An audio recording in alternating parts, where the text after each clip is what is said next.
शांति।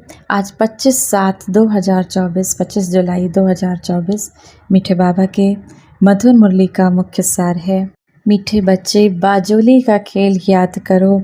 इस खेल में सारे चक्र का, ब्रह्मा और ब्राह्मणों का राज समाया हुआ है। मीठे बच्चे, बाजोली का खेल याद करो। तो इसमें बाबा ने हमको कई बारी मुरली में समझाया, जैसे पुरानी खाल छोड़कर नई खाल लेता है, ऐसे ही हम बाबा के बच्चे, संगम योगी ब्राह्मण की दुनिया के बाबा के बच्चे, हम भी पुरानी खाल को, पुराने शरीर को छोड़कर नई शरीर धारण करेंगे। ऐसा नहीं सांप सिर्फ अपना शरीर त्यागता है, मर जाता है, नहीं, 3-4 बार वो अपने शरीर को छोड़ता है, फिर जाकर शरीर लेता है। ऐसे ही हमारी आत्मा भी जीवन में 4 आयामों से गुजरती है। जैसे हमारे 4 युगों की शूटिंग होती है, जैसे 4 युग, सतयुग, त्रेता, द्वापर और कलयुग। तो हमारी आत्मा ऐसे शरीर छोड़ती है। सतो प्रधान से पहले सतो प्रधान, फिर धीरे धीरे करके कलाएं कम होती जाती हैं, तो फिर तमो प्रधान होती जाती है। तो अप एंड डाउन चलता रहता है। इसी को बाजोली का खेल कहा जाता है। ऊंचे जाना, फिर नीचे गिरना। शिव बाबा की मत पर चलने से हम बाबा के बच्चों की सदगति होती है। तो शिव बाबा कहते हैं, बच्चे बाजोली का खेल याद करो कि तुम ही थे जब सतो प्रधान थे और धीरे धीरे करके कलाएं कम होती गई, तुम तमो प्रधान हो गए। अब तुम फिर सीढ़ी चढ़ रहे हो, माना फिर सतो प्रधान बन के फिर उस सतयुगी दुनिया में वापस जाओगे। तो इसको याद रखो, इसी में ही सारा राज समाया हुआ है। प्रश्न है, संगम युग का शिव बाबा से कौन सा वर्षा सभी बच्चों को प्राप्त होता है? उत्तर, ईश्वरीय बुद्धि का। ईश्वर में जो गुण हैं वह हमें वर्षे में देते हैं। हमारी बुद्धि हीरे जैसी पारस बन रही है। अभी हम ब्राह्मण बन शिव बाबा से बहुत भारी खजाने ले रहे हैं, सर्व गुणों से अपनी झोली भर रहे हैं।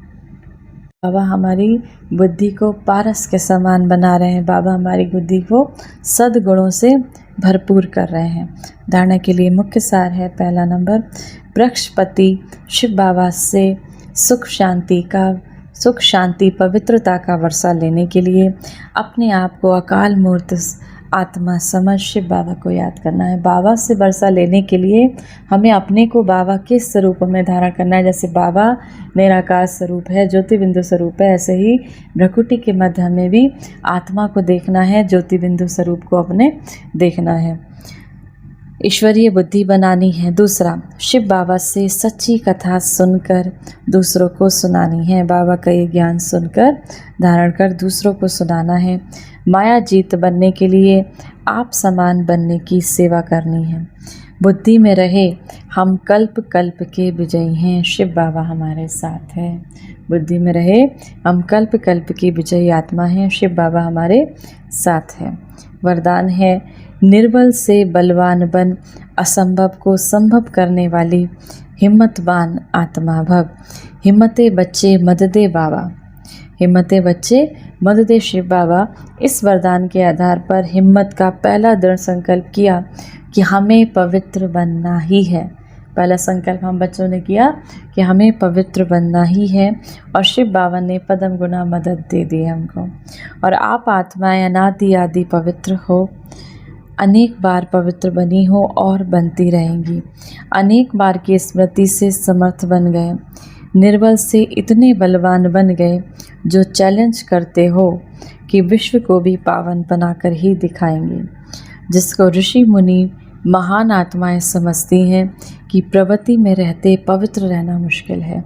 ऋषि मुनि समझते हैं कि घर गृहस्थ में रहकर पवित्र रहना मुश्किल है, उसको आप शिव बाबा के बच्चों ने सहज कर दिया है। स्लोगन है, दृढ़ संकल्प करना ही व्रत लेना है। हम सब बच्चों का व्रत बाबा ने क्या कहा? दृढ़ संकल्प लेकर कि हमें पवित्र बनना ही है, सुख शांति के वाइब्रेशंस इस संसार में फैलाने ही हैं। यही आपका सच्चा व्रत है। सच्चे भक्त कभी व्रत को तोड़ते नहीं हैं। आज की मुरली से सम्मान का अभ्यास करेंगे। मैं पवित्रता का फरिश्ता हूँ, या फिर मैं परम पवित्र आत्मा हूँ।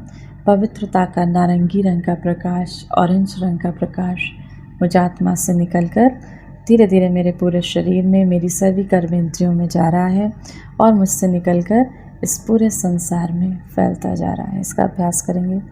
1 मिनट के लिए शक्तियों के सागर परमपिता परमात्मा शिव बाबा को याद करें। मैं आत्मा इस देह में अवतरित एक उड़ता पंछी, एक दिव्य आत्मा हूँ। अपने उमंग और उल्लास के पंखों से उड़कर इस नश्वर देह को छोड़कर मैं आत्मा धीरे धीरे परम धाम में शिव बाबा के समक्ष उपस्थित हूँ। सर्वशक्तियों के मालिक सर्वशक्तिमान शिव बाबा की दिव्य शक्तियों से मैं आत्मा डबल लाइट का अनुभव कर रही हूँ, जिससे मेरी सभी समस्याएं, मेरे दुख, मेरी सभी परेशानियां समाप्त होती जा रही हैं। मेरी सभी कमजोरियां दग्ध होती जा रही हैं। मैं आत्मा शक्तिशाली बनकर हर परिस्थिति को आसानी से निभा रही हूँ। मैं हल्केपन का अनुभव कर रही हूँ। मेरे शक्तिशाली प्रकंपन से मेरे और इस पूरे संसार के समस्त विघ्न समाप्त होते जा रहे हैं। संसार की सभी आत्माएं ईश्वरीय शक्तियों का अनुभव कर रही हैं। मैं आत्मा इस संसार के सर्वाकर्षणों से उपराम बन चुकी हूँ।